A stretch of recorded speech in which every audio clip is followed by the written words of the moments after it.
Determinant के बारे में जानेंगे कि क्या होता है।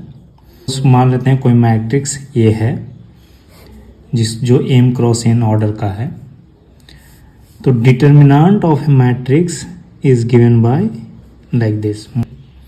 और सिर्फ उसी मैट्रिक्स का डिटर्मिनेंट निकाला जा सकता है जो कि स्क्वायर मैट्रिक्स हो। Only a square matrix can have determinants, okay, which means m equal to n। Order m cross n matrix का है तो डिटर्मिनेंट होने के लिए m इक्वल टू n होना पड़ेगा, क्योंकि स्क्वायर मैट्रिक्स का ही सिर्फ हम डिटर्मिनेंट निकाल सकते हैं।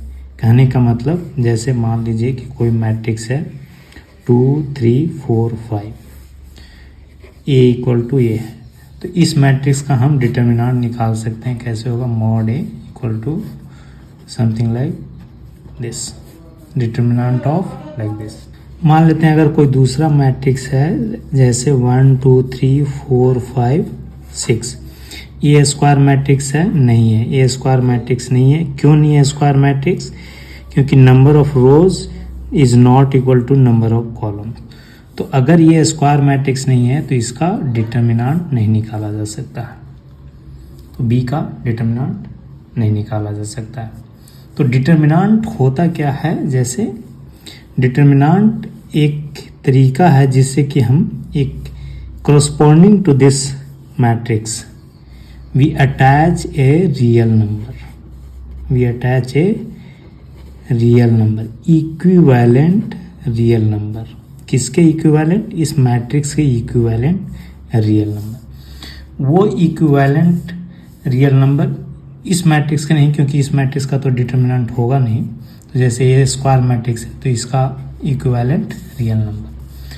तो किसी मैट्रिक्स का, जैसे मैट्रिक्स ये है इस केस में 2 3 4 5, तो इसका इक्विवेलेंट नंबर क्या हो गया? तो इक्विवेलेंट नंबर इस तरह से निकालेंगे, तो ये निकालने के लिए क्या हो गया? 2 से 5 में मल्टीप्लाई करें, 2 क्रॉस 5 माइनस 3 इंटू 4 बराबर 10 माइनस 12 बराबर माइनस 2। ये not like A mod, you can say ये जैसे एक तरीका है डिटर्मिनेंट को रिप्रेजेंट करने का। तो इसका डिटर्मिनेंट कितना हो गया? -2। तो वो इस मैट्रिक्स का इक्विवेलेंट नंबर क्या हो गया? -2। इसे क्या कहेंगे? डिटर्मिनेंट ऑफ ए बराबर -2। तो दो चीज़ें इसमें ख्याल रखने की ज़रूरत है कि only square matrix can have determinants. केवल स्क्वायर मैट्रिक्स का हम डिटर्मिनेंट निकाल सकते हैं, और डिटर्मिनेंट को इस तरीके से डिनोट करते हैं, ठीक है, निकालने के लिए।